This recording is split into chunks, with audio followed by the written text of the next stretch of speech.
Ton serviteur écoute, parle, je dépends du son de ta voix.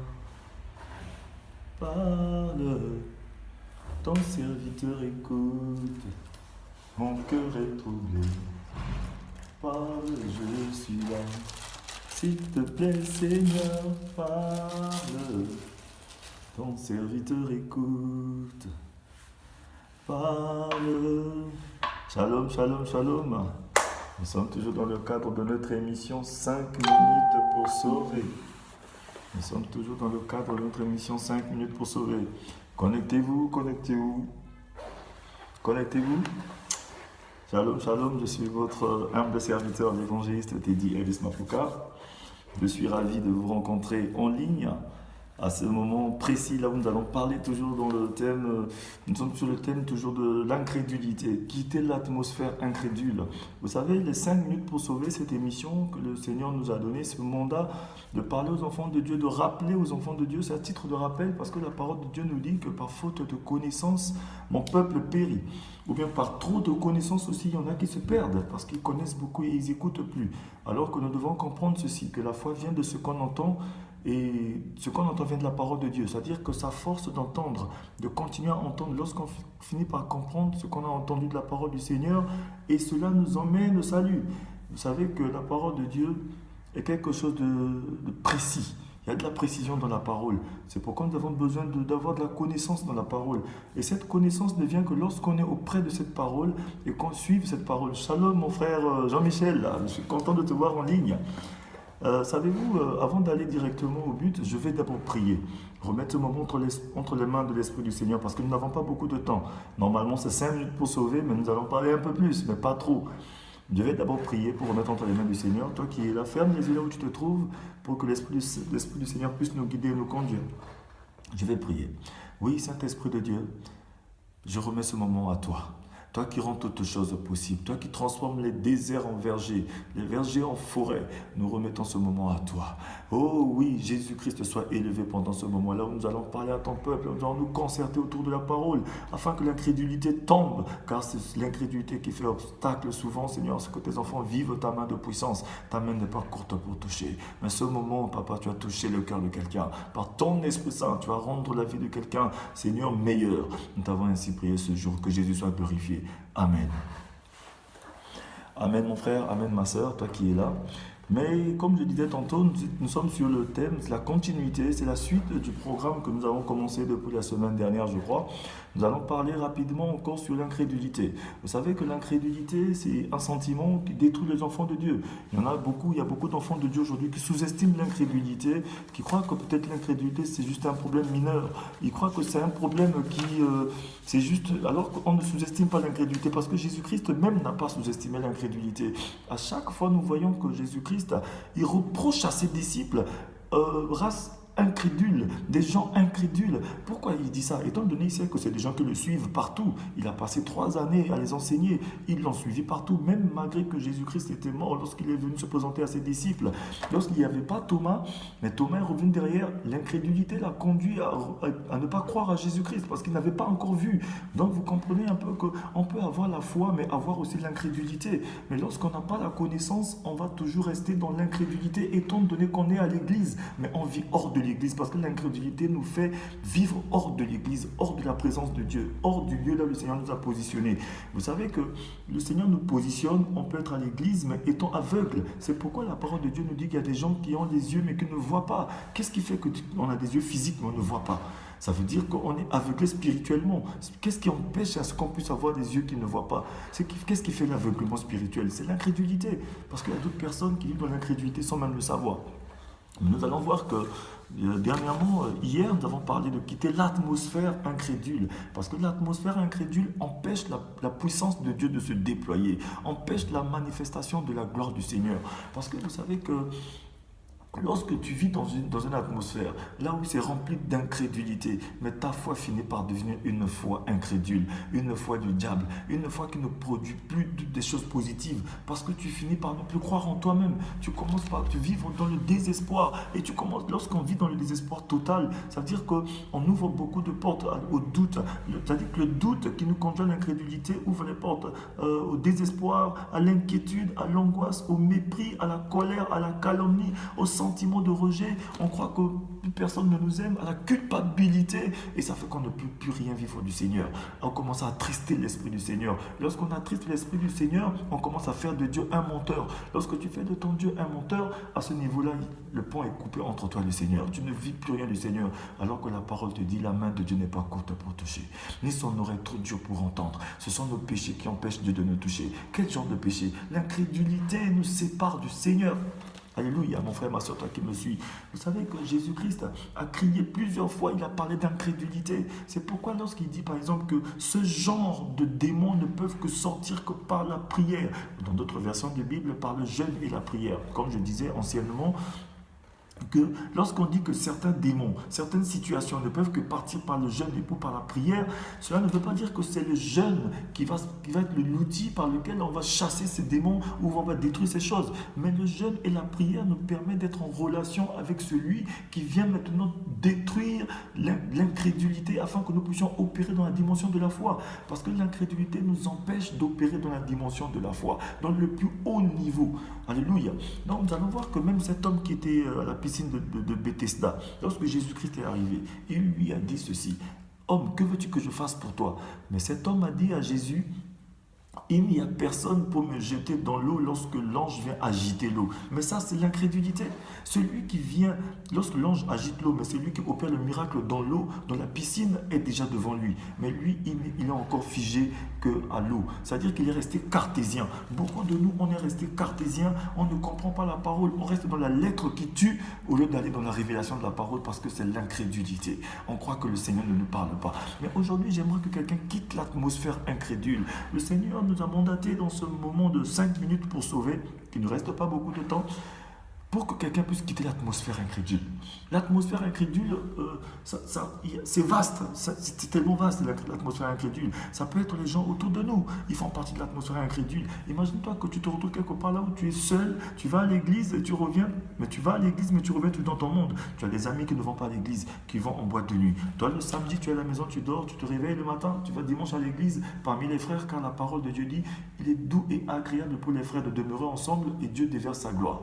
Lorsque Dieu déverse la bénédiction à l'église et que tu rentres à la maison, on a prié pour toi, on a dit que tu es béni, tu as détruit les liens, parce que la parole de Dieu dit ce qui est attaché ici va être attaché dans les cieux. Tu as attaché, tu as détruit, mais tu arrives à la maison et tu rencontres ceux qui ne sont pas là à l'église, ceux peut-être qui sont avec toi, qui sont tes amis, qui voient que ta situation ne change pas alors que Dieu t'a fait une promesse parce qu'il connaît les projets qu'il a formés pour toi qui sont des projets de bonheur, faits d'espérance. C'est par espérance que tu es sauvé. Et étant donné que toi tu gardes de l'espérance, tu sais que ton Dieu il va te faire du bien, mais ils vont te planter la mauvaise graine. Ils vont te dire non, tu perds ton temps. Mais à force de te dire que tu perds ton temps, mais tu finis par réellement perdre ton temps.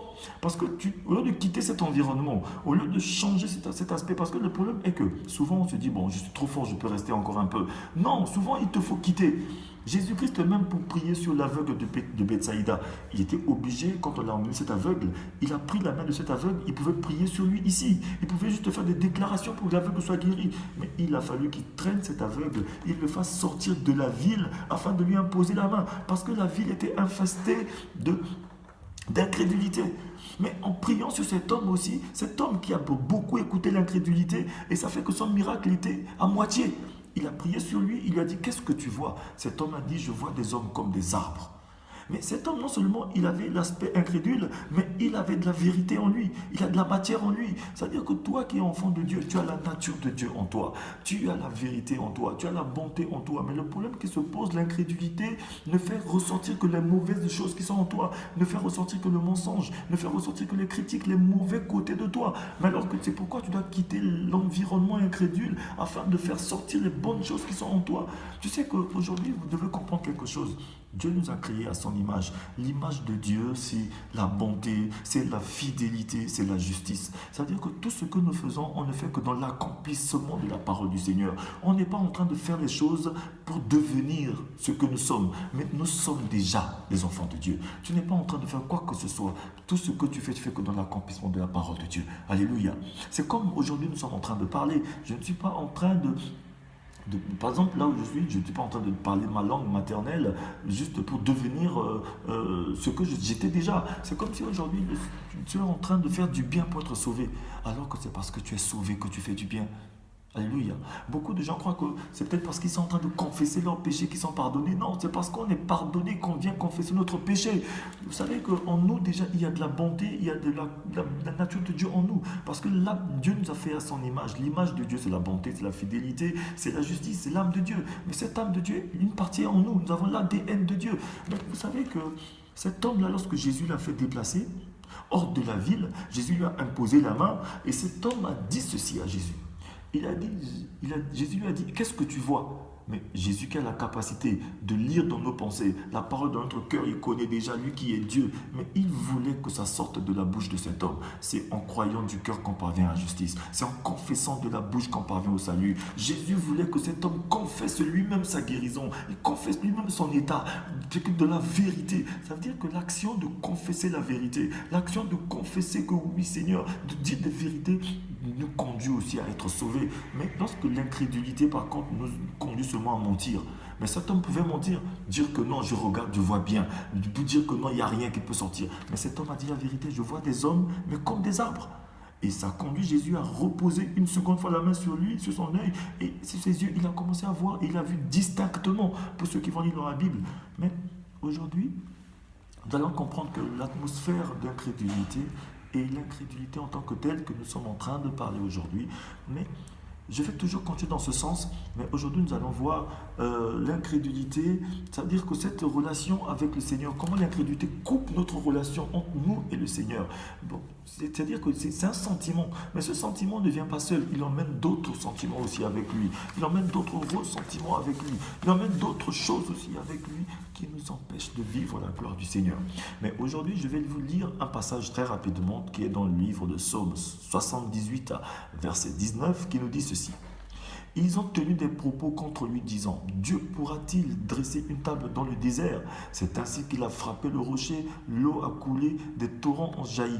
Pourrait-il aussi nous donner du pain ou procurer de la viande à son peuple? L'Éternel entendit, il s'emporta et un feu s'alluma contre Jacob.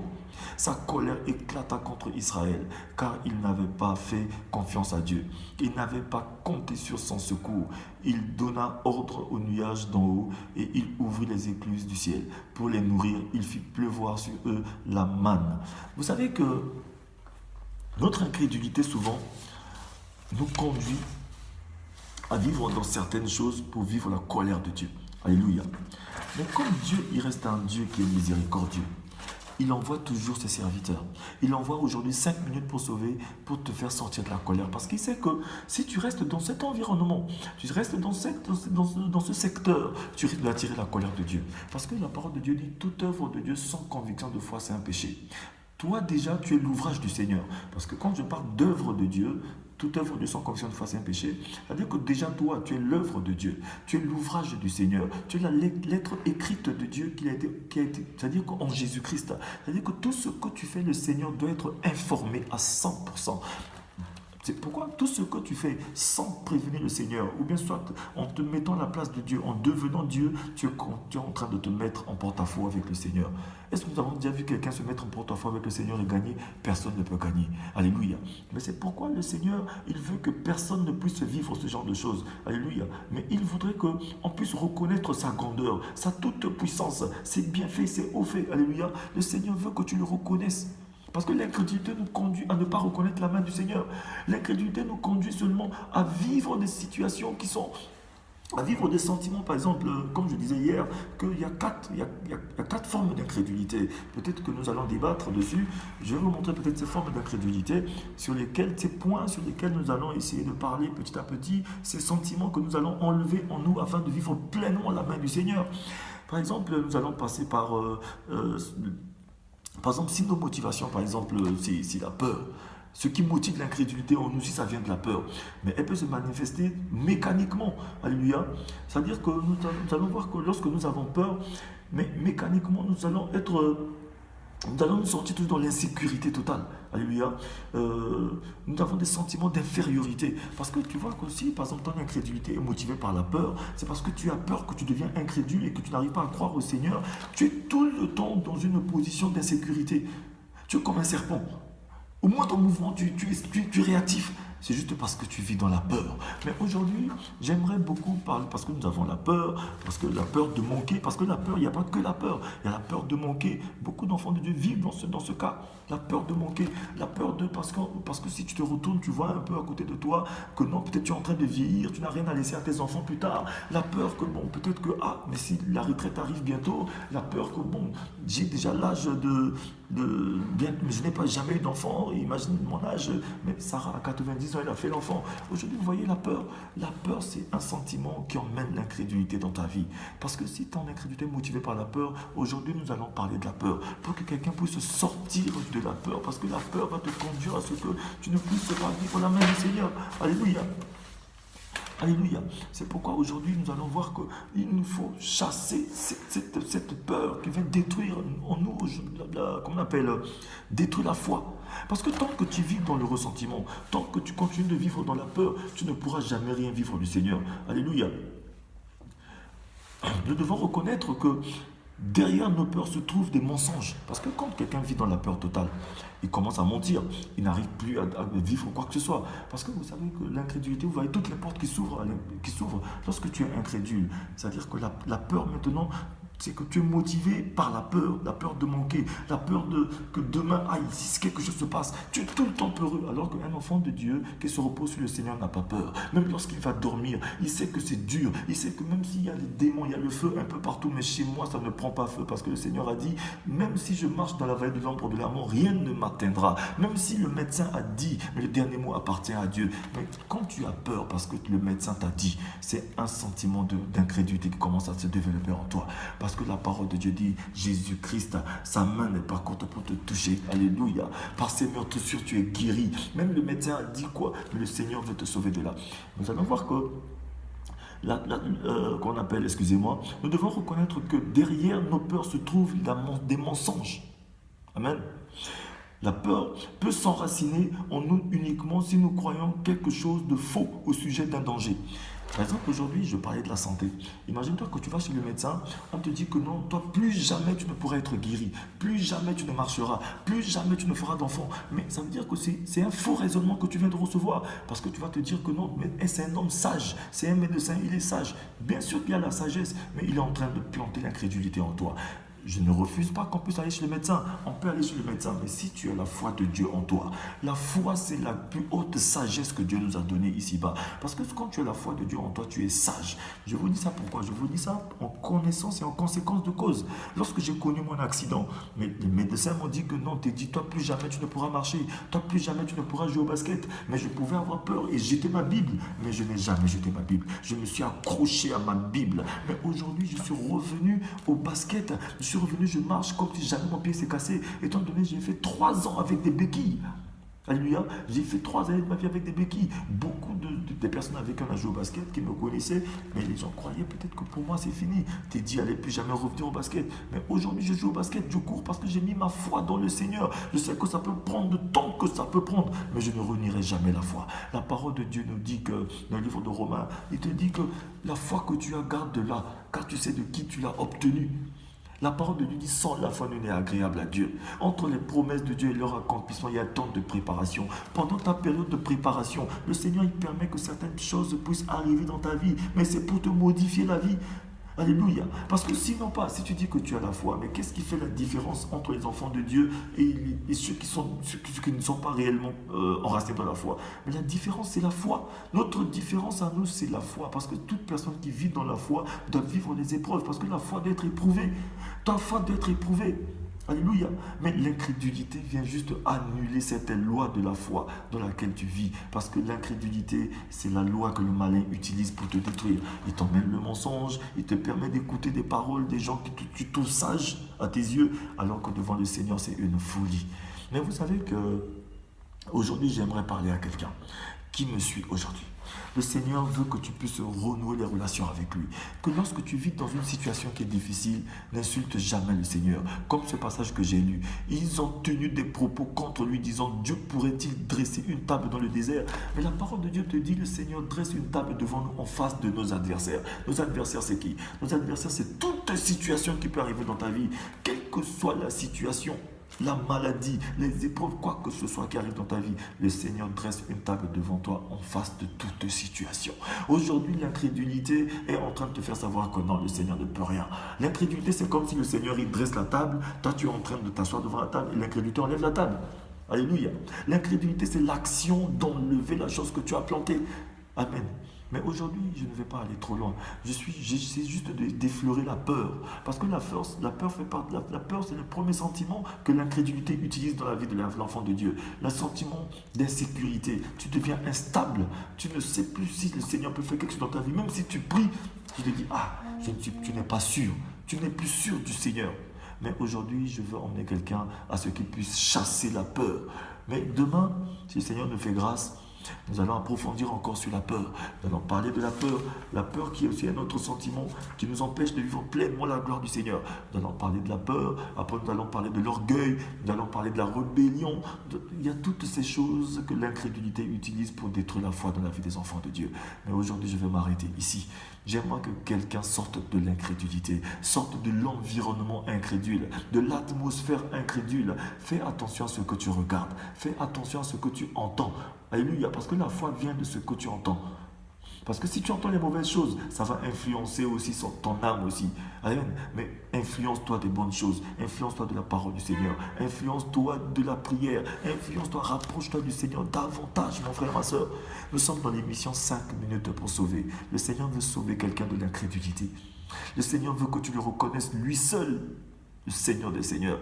Quelle que soit la durée de la nuit, le soleil va apparaître dans ta vie. Le Seigneur va te faire du bien. Accroche-toi encore un peu plus. Fais encore un pas de plus. Amen. Toi qui me suis, je vais prier avec toi. Ne désespère jamais. Continue de t'accrocher. Le désespoir, ça fait partie de l'incrédulité. Ne sois pas incrédule. Regarde tout le chemin que le Seigneur t'a fait faire depuis là-bas jusqu'à ici. Rien n'est impossible à Dieu. Sois béni, mon frère, ma soeur, je vais prier avec toi. Ferme les yeux où tu te trouves, je vais prier pour toi. Éternel Père très saint, tu es le Dieu de gloire. Je prie pour mon frère et ma soeur qui a suivi ce petit moment de 5 minutes pour sauver. Seigneur, fais grâce. Tu es un Dieu miséricordieux. Pardonne toute personne qui est en train de se soumettre à toi en ce moment. Tu es un Dieu de pardon. Que la joie de mon frère soit parfaite. Car c'est toi, éternel Dieu, les armées par ton Esprit Saint qui nous donne la joie. Cette joie qui nous emmène toutes choses dont nous attendons de ta part. Seigneur, l'héritage des saints sous la lumière. Béni sois-tu pour mon frère, ma soeur qui a écouté ce message. Au nom de Jésus, j'ai ainsi prié. Amen. Mon frère, ma soeur, 5 minutes pour sauver. Tu peux partager ce message. Tu peux réécouter ce message. Tu peux inviter d'autres personnes à venir sur cette page. Tu peux aller sur ma page YouTube, Évangéliste Teddy Elvis Mapuka, abonne-toi. Tu peux m'écrire en inbox. On peut toujours s'écrire, on peut toujours parler, on peut toujours prier ensemble. Je vous aime. 5 minutes pour sauver. Soyez bénis.